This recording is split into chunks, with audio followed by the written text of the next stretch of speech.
Économie le max sur i24 News, bienvenue à tous. Au sommaire de cette édition, peut-on fixer des frontières à Internet? La guerre économique passe aujourd'hui par la suprématie en matière de collecte d'informations. Et dans ce domaine, les États-Unis et la NSA ont, semble-t-il, une longueur d'avance sur l'Europe. C'est justement ce retard qu'entend combler Angela Merkel. Oui, mais comment? On en parle dans un instant. Et puis au Canada, la poste locale a trouvé un moyen de réduire ses pertes, augmenter d'abord fortement le prix des timbres et surtout supprimer le service de livraison du courrier à domicile. Un virage historique qui n'est pas du goût de tous. Facteur en tête, on y revient dans quelques minutes. Voilà pour les titres, merci d'être avec nous. Avant d'y revenir, un coup d'œil sur l'actualité économique du jour. On commence avec ces inquiétudes en Russie autour du rouble, la monnaie locale. Alors que les JO d'hiver battent leur plein à Sochi, le rouble dégringole à des niveaux jamais atteints face à l'euro. Plus de 49 roubles pour 1 euro ce matin, 35,6 pour 1 dollar. La monnaie russe a déjà perdu 8% de sa valeur depuis le 1er janvier.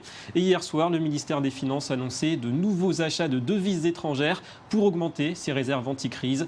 Du coup, la Banque centrale pourrait relever ses taux avec un risque, refroidir l'investissement et freiner la reprise alors que la croissance plafonnait à 1,3% l'an dernier. Rien de très rassurant, en tout cas à l'heure où l'Ukraine voisine est en crise et que les autres pays émergents subissent eux aussi une chute de leur devise. En Europe, un dossier qui piétine décidément, celui de l'Union bancaire. Réunis hier à Bruxelles, les 28 ministres des Finances de l'Union n'ont guère avancé sur la voie d'un compromis avec le Parlement européen. En décembre, une position commune avait déjà été trouvée autour du mécanisme chargé d'organiser la faillite des banques en difficulté dans la zone euro. Aujourd'hui, les désaccords entre ministres et Parlement se concentrent autour du futur fonds qui servira à financer ces faillites. Les ministres affichent en tout cas leur volonté de conclure un accord avant les élections européennes du mois de mai. Nous devons mettre les banques sur le bon chemin. Nous devons donner de la clarté à l'union bancaire pour que les marchés financiers européens fonctionnent et soutiennent la croissance. Nous savons qu'une mise en œuvre par étapes n'est pas l'idéal, mais c'est mieux que rien. Il y a encore beaucoup de travail, mais on peut voir que ça commence, et sans doute avec une taxe sur les transactions.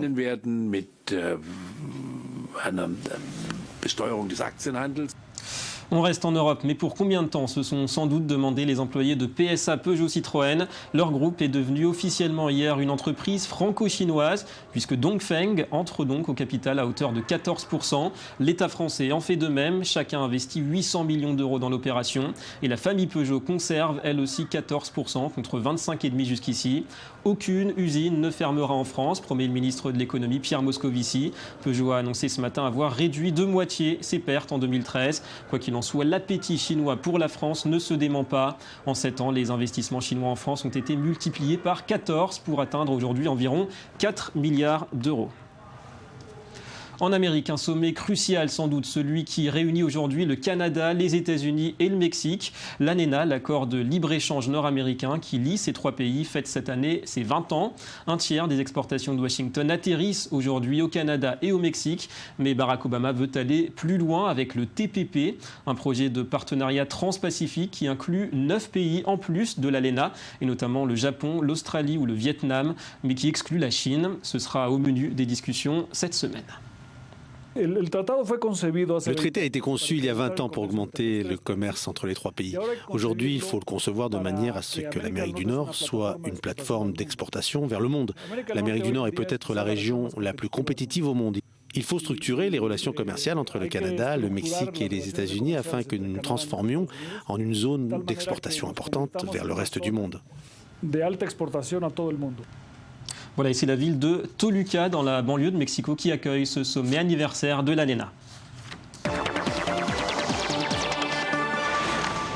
C'est un sujet des plus sensibles qu'abordent aujourd'hui à Paris François Hollande et Angela Merkel, la question de la protection des données informatiques et notamment celle des courriers électroniques. Il faut dire que l'activité des agences américaines de renseignement, on pense à la NSA, inquiète les Européens. Mais peuvent-ils vraiment trouver la parade, renforcer la cybersécurité?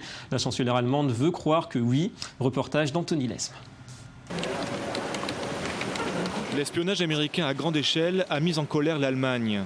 Les écoutes illégales de la NSA, dévoilées par l'ex-agent Edward Snowden, ont décidé, Angela Merkel, à mieux protéger les données des citoyens européens. En ce moment, il y a des pourparlers pour un décret sur la protection des données, plus précisément une protection des données standards pour toute l'Europe. Ceci n'est pas facile à atteindre car certains pays possèdent une protection moins importante que l'Allemagne et nous ne voulons pas que la nôtre soit affaiblie. Angela Merkel cite clairement les États-Unis comme la destination à éviter pour tous les courriers électroniques. Reste que lorsqu'on envoie des mails, ils ne devraient pas passer d'abord par les États-Unis, mais ils devraient rester au sein de l'Union. Cela signifie donc la nécessité de construire un réseau européen. La chancelière rencontre François Hollande ce mercredi pour un conseil des ministres franco-allemand commun. Elle souhaite convaincre le président français de mobiliser l'Europe sur la protection des données. Mais pour de nombreux experts du web, créer un réseau européen serait inefficace. Je ne dis pas que c'est impossible d'améliorer la protection, mais c'est une chose de se protéger soi-même, ses entreprises sensibles, son gouvernement et ses services secrets. Ça en est une autre que de dire que nous allons faire en sorte que tous les citoyens n'utilisent plus Gmail ou que Google doit avoir des serveurs dans chaque pays. Ce n'est pas très pratique et même si vous dépensez beaucoup d'argent, ça ne marchera pas. Pour le monde du web, Internet doit rester un village global, sans frontières. Reste que Google, Facebook ou encore Amazon collectent sans contrôle des milliards de données et que l'Europe demande depuis longtemps aux États-Unis de mieux réguler ces entreprises. Pour l'instant, sans résultat. Difficile d'imposer un contrôle sur des données qui appartiennent de toute façon aux sociétés qui gèrent les services Internet, Google, Yahoo, Facebook. Alors peut-on au moins encadrer les transferts de données, fixer des règles? Nous recevons à présent Michael Gomel, bienvenue à vous, bonjour. Merci, bonjour. Alors vous avez fondé Amadis Partners, une entreprise de business développement qui fait un peu l'interface entre des sociétés israéliennes et des clients en France. Vous dirigez aussi Startup City Tour qui fait découvrir les startups israéliennes et vous êtes spécialiste d'Internet et des questions de cybersécurité. D'abord, qu'est-ce qu'on peut attendre de ces entretien aujourd'hui à Paris entre Merkel et Hollande? Est-ce que c'est plus qu'une opération communication après l'affaire du portable d'Angela Merkel qui aurait été écoutée par la NSA? Je pense que c'est d'abord effectivement une façon de manifester le mécontentement des Européens vis-à-vis de Barack Obama, vis-à-vis de la politique de cyberespionnage américaine, telle que révélée par Snowden, plus que d'une véritable volonté de sanctuariser, de créer un nouvel Internet qui serait exclusivement européen. Ouais, donc on est conscient quand même des limites. C'est quoi les solutions? Comment on pose des frontières Internet? Est-ce qu'on met des serveurs en Europe? On se contente de serveurs? Je pense que c'est très difficile aujourd'hui. La Chine essaie de sanctuariser son espace Internet en bannissant par exemple les géants américains tels que Google, tels que Facebook de son marché. C'est possible ça, des groupes qui ont des milliards en bourse? C'est possible d'interdire Facebook par exemple, c'est ce que fait la Chine aujourd'hui. Ça n'empêche pas les Américains, ça a été révélé également par Snowden, de pirater les compagnies téléphoniques chinoises. Alors c'est ça la question, est-ce que c'est crédible techniquement quand on connaît les capacités d'interception notamment des systèmes échelons? Absolument, donc c'est pas crédible techniquement et ce n'est pas crédible diplomatiquement et économiquement non plus. Ça voudrait dire arrêter d'utiliser pour la plupart des Européens Yahoo, Facebook, Google, YouTube, ce que nous faisons tous, créer des géants concurrents comme le font par exemple les Chinois, mais ce dont nous n'avons pas aujourd'hui la capacité en Europe. Je ne sais pas si vous vous souvenez, il y a quelques années, Jacques Chirac avait lancé un programme européen de création d'un moteur de recherche concurrent de Google. C'était le programme Cairo. Personne n'en a jamais entendu parler. Il y a 200 millions d'euros qui ont été investis dedans et il a fermé en décembre 2013. Ouais, et puis ça va un petit peu à contre-courant de la globalisation. Et puis ça a un prix aussi, ces serveurs, ça coûte. Alors, on peut installer des fermes de serveurs en France. Il y a aujourd'hui un des leaders européens des fermes de serveurs qui est la société OVH, qui a de très nombreuses fermes de serveurs en France. Le gouvernement français a lancé il y a 2 ans maintenant un appel d'offres avec la création de 2 grands consortiums, menés notamment par SFR et par Orange, pour créer des grandes fermes de serveurs géantes pour notamment tout ce qui est données sensibles et qui soient implémentées sur le territoire français. Donc ça, c'est une chose, peut-être pour les données sensibles, mais les emails que vous partagez sur Facebook avec vos amis aux États-Unis, avec vos amis même en France, la plupart de ces données, les vidéos que vous postez sur YouTube, la plupart de ces données transitent de toute façon et continueront à transiter par des serveurs aux États-Unis. Et vous ne pensez pas que la solution, ce serait plutôt du côté de la dissuasion, à acquérir les mêmes capacités d'espionnage que les États-Unis, avoir un équilibre des forces à ce niveau-là? Alors absolument, c'est de toute façon pratiquement déjà le cas. La dernière loi de programmation militaire votée par la France en décembre 2013 mentionne dans son article 13, je crois, la possibilité pour la France d'acquérir exactement les mêmes capacités de collecte de métadonnées sur tous les réseaux Internet. Et la France exporte déjà son savoir-faire auprès de la Chine. Alors la France a un certain nombre de sociétés spécialisées. On a souvent entendu parler de Imerys, notamment en Libye. Par exemple, dans le passé, il y a Thales, il y a des sociétés Sagem qui sont des sociétés très puissantes dans le domaine de la cryptologie, dans le domaine du cyber-espionnage, et qui, effectivement, la France a un certain nombre de capacités techniques qui lui permettent de mettre en place exactement le même type de réseau, sauf que nous n'avons pas, évidemment, en France en tout cas, peut-être à une échelle européenne, si les moyens sont mis en commun, une capacité de couvrir le monde entier comme le font aujourd'hui les États-Unis. Donc c'est là que ça joue, on aura compris, la suprématie dans le domaine de l'information. Merci Michael Gomel pour toutes ces explications. Je vous en prie. Et on part maintenant au Canada. Serait-ce un signe de plus du déclin du courrier traditionnel? Pour réduire ses pertes, la Poste canadienne veut mettre fin aux livraisons de courrier à domicile. Alors les habitants devront donc eux-mêmes aller chercher leur courrier dans des grandes boîtes aux lettres collectives. L'objectif est d'économiser 580 millions de dollars par an avec à la clé 6 à 8 000 postes supprimés. Mais les facteurs n'ont pas dit leur dernier mot. Reportage au pays des caribous. La colère gronde chez les facteurs canadiens. Avec 322 millions de dollars de pertes en 2012, Poste Canada a décidé de mettre fin à la livraison du courrier à domicile. L'institution espère ainsi économiser 576 millions de dollars par an, mais cette restructuration entraînera la disparition de 8 000 emplois. Pour Guillaume, facteur à Montréal, c'est l'incompréhension. Ça a été une surprise totale, vraiment un choc, car on ne pensait jamais que la société d'État allait vouloir cesser ce service-là qui nous paraît essentiel. D'ici 5 ans, ce sera donc dans les boîtes aux lettres communautaires que les Canadiens devront récupérer leur courrier. Une perspective qui inquiète les seniors et les personnes handicapées. Je ne pourrais pas y aller. Dès que je suis sorti aujourd'hui, là, ça fait 4 jours que je n'ai pas sorti à cause des tempêtes. Puis...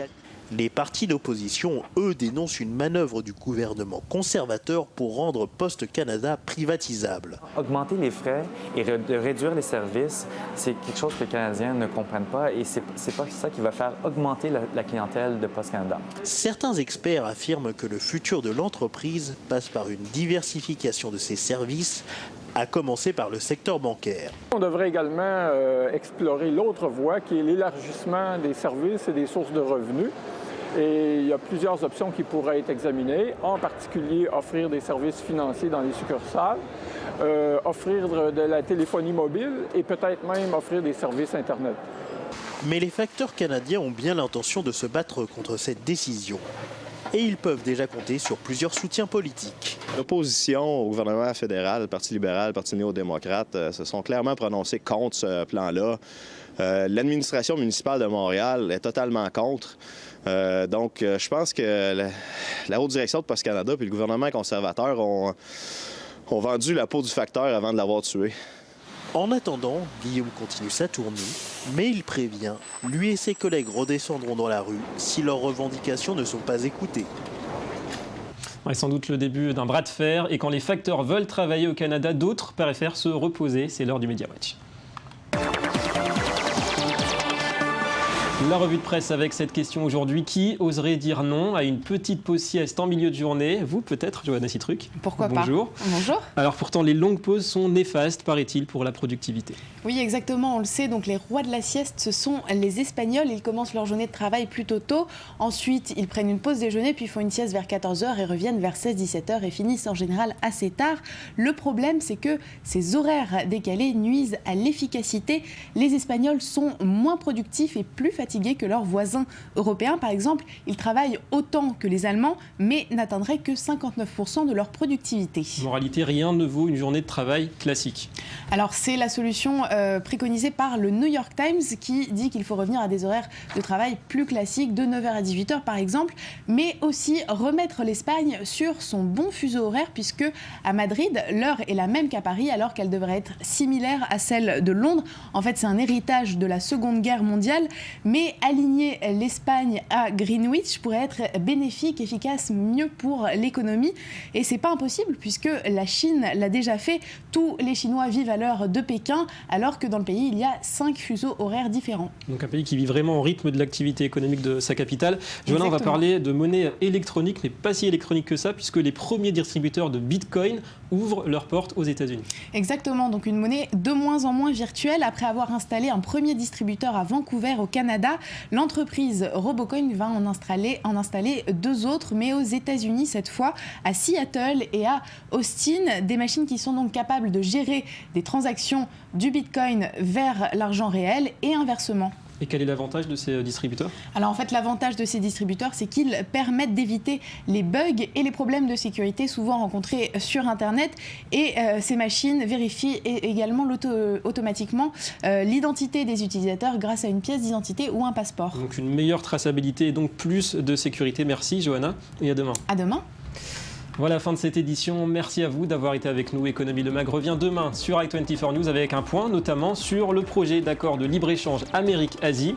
Restez avec nous, l'information continue.